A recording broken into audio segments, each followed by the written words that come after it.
ओम सवित्रे नमः। अब गीता का पहला अध्याय शुरू होता है।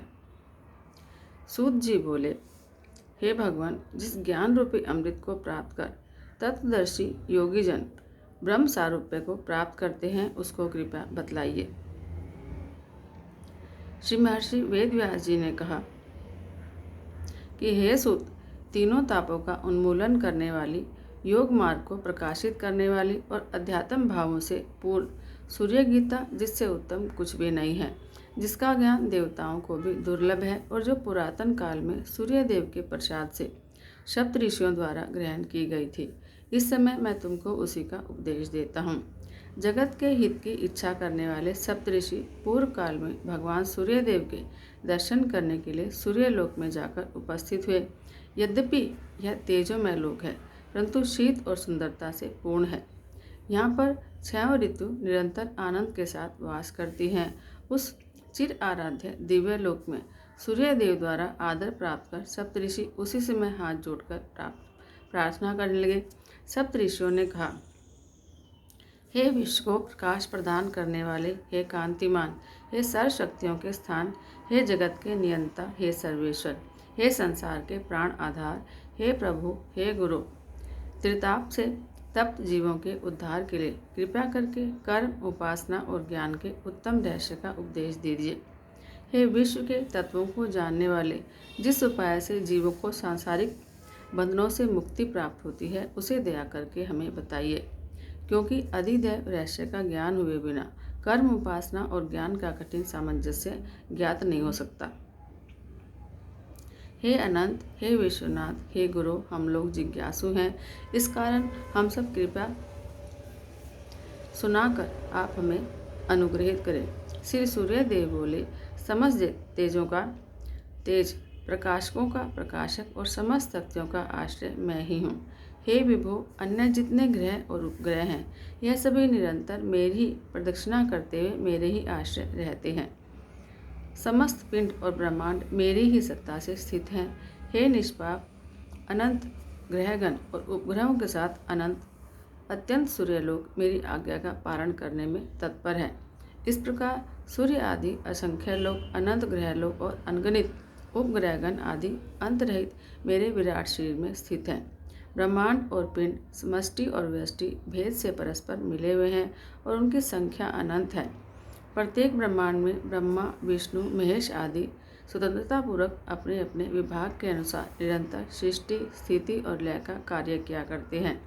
इस तरह ऋषिगण, देवगण और पितृगण द्वारा अपने अपने विभाग के अनुसार अध्यात्म, अधिदेव और अधिभूत कर्मों का संपादन होता है।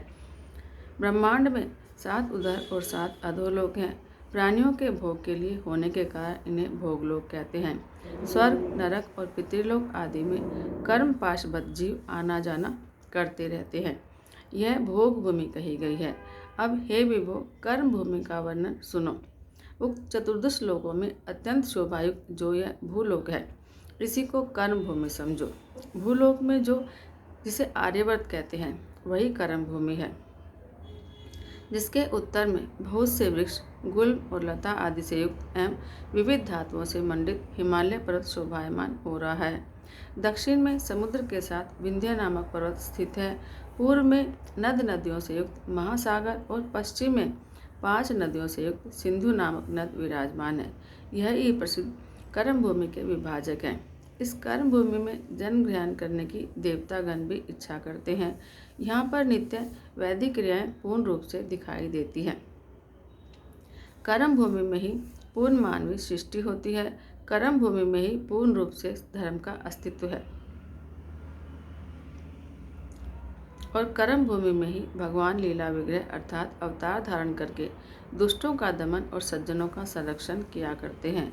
अब हे श्रेष्ठ पुरुषों, सूक्ष्म लोकों के गूढ़ रहस्य को सुनिए, जिससे आपकी बुद्धि निर्मल होगी। पृथ्वी तल पर मेरी शक्ति 2 भागों में विभक्त है, एक सात्विकी और दूसरी तामसी। मेरी आज्ञा के वशवर्ती होकर देवता और दानव क्रमशः इन दोनों शक्तियों में अधिष्ठान करते हैं। देवताओं की स्थिति स्वाभाविक रूप से उधर लोकों में और दानवों की अधोलोक में है, परंतु कभी कभी देव असुर संग्राम हुआ करता है। असुरगण कर्म के अधिकार द्वारा अपनी शक्ति बढ़ाकर देवताओं को जीत लेते हैं और उनके अनेकों अधिकार स्वयं चलाने लगते हैं। देवतागण भी पुनः मेरे प्रसाद से असुरों को जीतकर अपना अधिकार प्राप्त करते हैं और निर्भर होकर आनंद से रहने लगते हैं। देवता और असुरों के अधिकार की साम्यता होने पर ब्रह्मांड में धर्म की यथार्थ रूप से स्थिति होती है। देवता और ऋषिगण पृथ्वी पर ईश्वर अवतार के समान अवतार धारण करके मेरे ज्ञान और शक्तियों की साम्यता का प्रचार करते हैं। मेरा ज्ञान ज्ञानियों के अंतःकरण में नित्य ही संपूर्ण जगत को प्रकाशित कर देता है। पंचकोशों में मेरी शक्ति निरंतर रहती है, परंतु इस शक्ति को अज्ञानी पुरुष नहीं छेद सकते। साधन मार्ग में साधक जितना अग्रसर होगा, पंचकोशों की सहायता से उतना ही वह मेरे निकट पहुंचेगा। क्रियाशील प्राणमय कोश को स्थूल लोक के प्राणी का सूक्ष्म दिव्य लोक के साथ संबंध करा देने वाला जानना चाहिए। यदि प्राणमय कोश में कोई पीठ स्थापन कर सके तो वह कदाचित इस देवी शक्ति का अनुभव कर सकेगा। पंचकोश भी व्यष्टि और समष्टि के भेद से निरंतर ऐक्य का ही आश्रय करते हैं। इस विषय को आप ध्यानपूर्वक सुनिए। समष्टि रूप कोश के रहस्य का व्यष्टि कोश में नित्य रूप से आविर्भाव होता है, इसमें संदेह का कारण नहीं है, यानी संदेह नहीं करना चाहिए। साधक में जब कुंडलिनी शक्ति का आविर्भाव होता है तब वह अवश्य ही पंचकोशों से मेरे तेज का अनुभव करता है। उसी की शक्ति से द्रव्य, मंत्र और मन की शुद्धि से स्थूल दिव्य देश में भी पीठों का आविर्भाव होता है। इसमें संदेह नहीं कि पीठ की सहायता का आश्रय लेकर तीर्थों में और पत्थर की मूर्ति में मेरी देवी शक्ति का आविर्भाव होता है। तीर्थ और दिव्य देश अनेक कहे गए हैं। साधकगण कर्म और उपासना के प्रभाव से स्थूल लोक में भी इस प्रकार के पीठों की सदा प्रतिष्ठा किया करते हैं। सात्विक आदि भेद से उपासना 3 प्रकार की होती है। फिर पीठ का आश्रय कर मेरे शक्तिभूत ऋषि, देवता, पितर और ससुरों को साधक प्रसन्नता से प्रत्यक्ष खेद सकता है। सत आदि गुण भेद से साधक अपने इच्छानुसार मेरी उक्त 3 शक्तियों का अलग अलग स्वरूप दे सकते हैं। साधकों के अर्थ स्थूल लोक में पीठ प्रतिष्ठा द्वारा मुझको या मेरी विभूति को देखने के लिए कुमारी, बटुक, मूर्ति, मुद्रा, शव, अग्नि, यंत्र और निशरीर, यही 8 प्रधान अवलंबन कहे गए हैं। उनमें भी देवताओं की मूर्तियाँ और सब तत्वों का मध्यवर्ती अग्नि तत्व प्रधान अवलंबन है। मुद्रा भी स्त्री मुद्रा, पुम मुद्रा, उभ्याधिक मुद्रा इस प्रकार से विविध है। उस मुद्रा को बहुत से लोग चक्र भी कहते हैं। कोई योगी उसके साथ भेद मानते हैं। यंत्रवेता योगियों ने यंत्र भी अनेकों तरह के कहे हैं। पीठ को उत्तम साधन करने वाले 8 साधनों में योगियों ने निज देह को ही उत्तम साधन कहा है।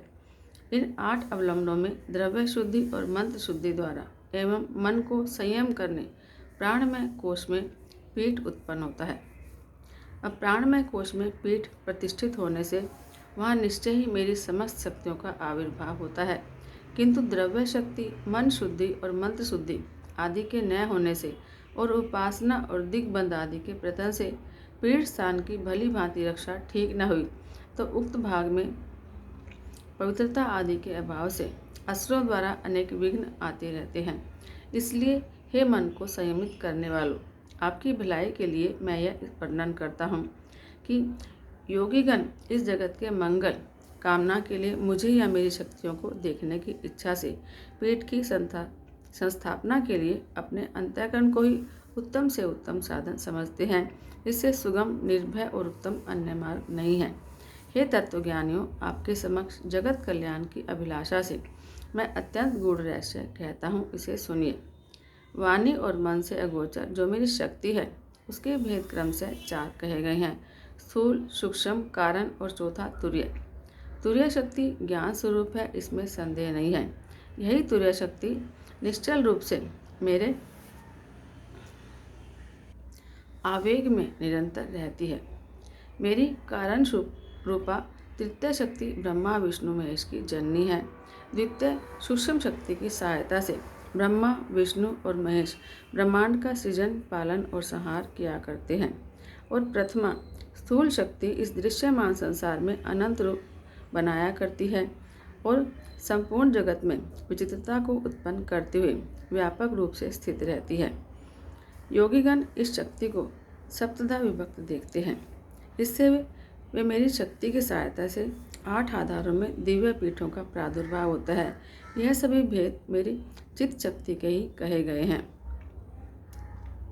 पीठ की सहायता से पूर्वोक्त भक्तिमान साधक सूक्ष्म संबंध को प्राप्त कर और मेरी असीम शक्ति को और संसार में मेरी असंख्य विभूतियों को देखकर कृतकृत्य हो जाता है। यह निश्चय रूप से जानिए, संसार में जितने तीर्थ हैं वह सभी पीठ कहे गए हैं। ऐसी पीठ शक्ति युक्त अनेक तीर्थ संसार में विद्यमान हैं। किसी किसी तीर्थ में मेरी शक्ति निरंतर रहती है। किसी किसी तीर्थ में जब तक मनुष्य श्रद्धा भक्तिपूर्वक समय समय पर आराधना करते हैं तब तक मेरी शक्ति निश्चित रूप से रहती है।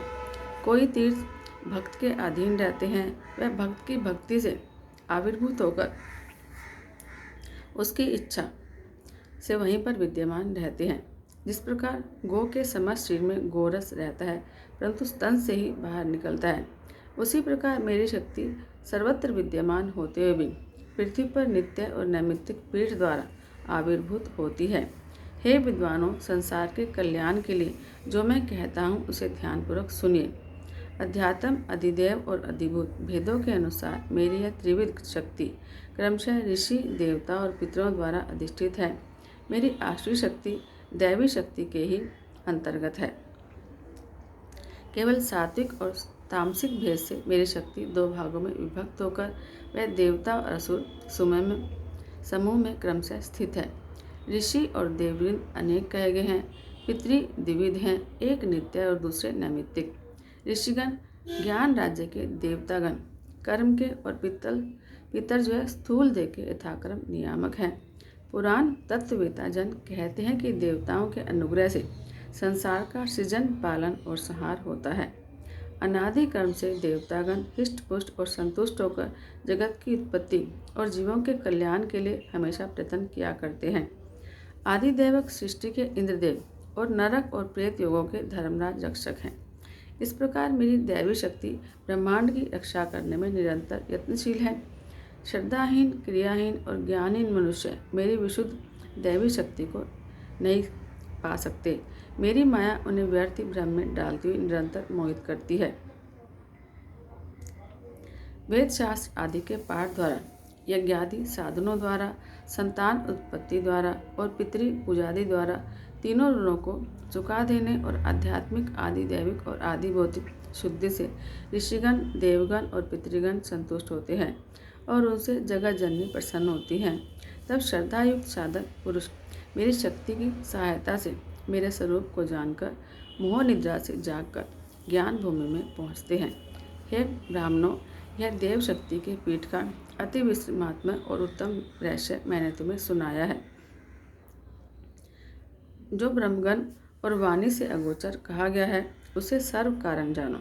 वही सबका आध्यात्मिक है, अनादि, अनंत, अज, अमर, दिव्य, ध्रुव, अव्यय, अप्रकृतीय, अविज्ञ ब्रह्म ही सर्वप्रथम रहते हैं।